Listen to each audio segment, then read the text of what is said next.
what they sell like 5 million copies in 1 week. Gamers are happy. The first big game of the year, and we're starting off with a freaking banger. Potential game of the year candidate that I'm hearing from all of the gamers when that game came out. Resident Evil Requiem, ladies and gentlemen, is the game that I'm talking about, as you guys can see by the title. Man, what a start to the year. Listen, this game, when Resident Evil Requiem came out, I had never seen so many gamers feel united and genuinely be happy. Like, I was seeing it all over Twitter, all over Instagram. Everybody is happy again. In terms of like the gaming community, it has been a huge drought, it felt like, over the past couple of years. Seeing it unite so many people as it did, it just gives you hope, man, because you know it's going to be a big year for gaming. We all know that it is. And to start off with a game of that magnitude and have it deliver, Capcom is looking like they're going to be in their bag. Because I know they got Pragmata coming up, and I think that comes out in a couple of weeks as well. And then I think they had Amnemusha, I think that's the game that it's called, Way of the Sword. That comes out later on this year. So Capcom might possibly go 3 for 3. We will see. But here we're talking about Resident Evil Requiem. Ladies and gentlemen, from Grace to Emily to Leon, those 3 characters in that game, absolutely amazing. They played their roles phenomenally. Goodness gracious. Grace, man. So listen, on Grace's side, it's like you were way more stealthy. It was more slower paced.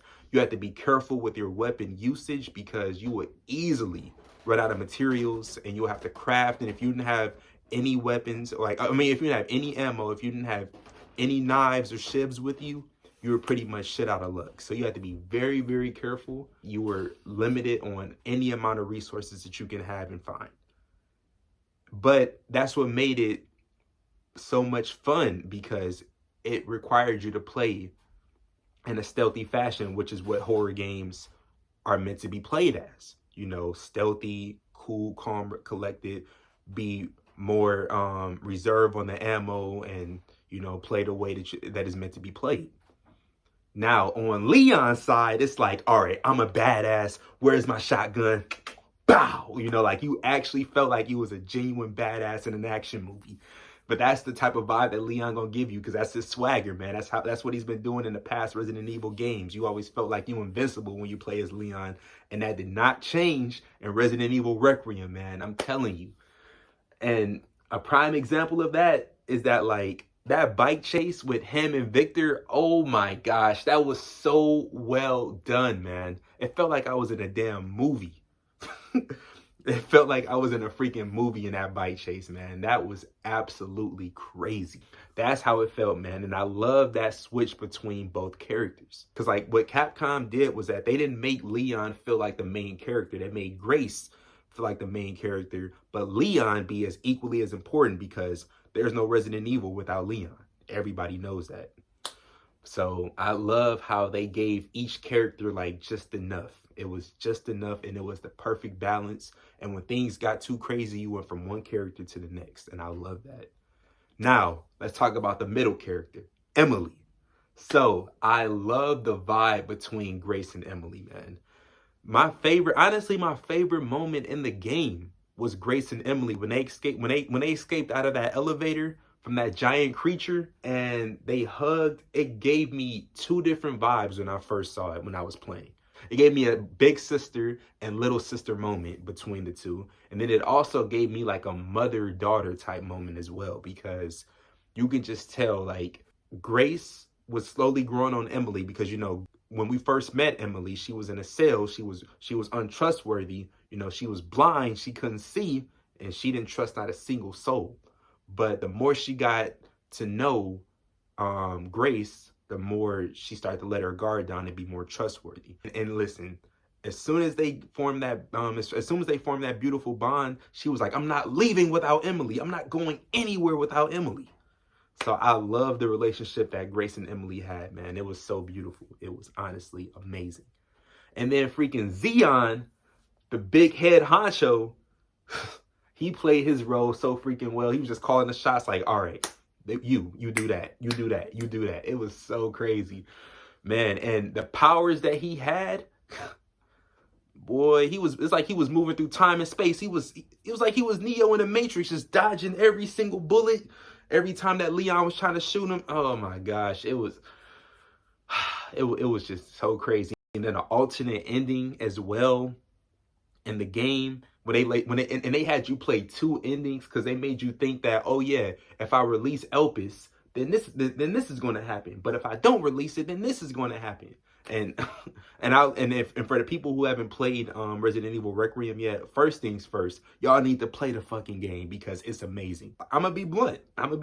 It's freaking amazing. Y'all need to go play it. So I'm not gonna spoil the alternate endings, but I just love how they made you feel that, like, some people, I need to release this thing, and other people, no, I don't need to release this. Why the hell am I going to release this? I was told not to do it. So I love, and then Capcom, being the geniuses that they are, was like, all right, so you picked one ending, so let me show you what would happen if you had picked this ending. So they went ahead and made you go ahead and replay the other ending just to see what was going to happen, and you didn't lose any progress when you did that. I love that factor as well. That was beautiful at the end.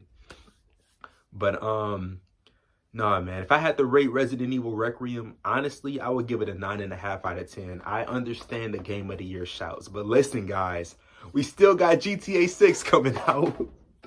We still got GTA 6 coming out, and I think we got 007 as well, which is going to be crazy. But trust me, I understand the Game of the Year shouts, man, because that game, like I said, was absolutely amazing. And selling 5 million copies as fast as they did, I think they did it in, what, like I said, a week or two. It's completely understandable, man, because that game gave you every single thing. It was perfect from beginning to end. I already know the replay value is going to be high. Everybody's playing it on Insanity mode right now. And just seeing the way how those creatures move. Listen, speaking of creatures, man, oh my gosh. That ogre, the way how they introduced that giant ogre when you played as Grace in the hospital. I think you were on the, what wing? I think you were on the east wing. You were on the east wing. The way how they introduced that ogre when you had to look up and he was just staring at you like, ugh. Boy, I know that gave so many people so many heart attacks. I was seeing on TikTok their point of views, man. Everybody was, their heart was like in their ass at that point. Because the way how they introduced him, and you got to run against him, and all you hear is, it was crazy. It was absolutely crazy, man. Like I said, they had their jump scare effects, and the times that they used them were perfect, because they did not miss when it came to jump scares in that game.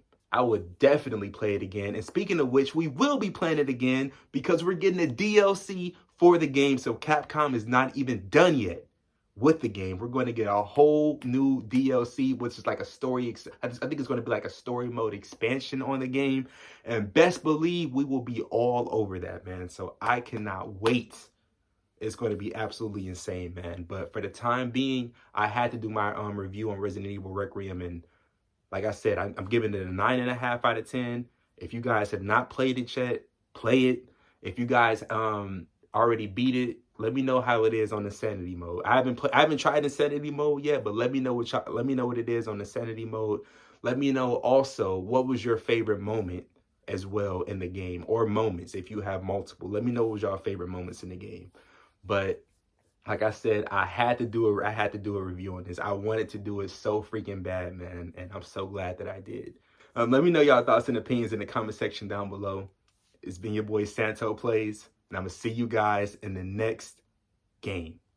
Peace. We're out.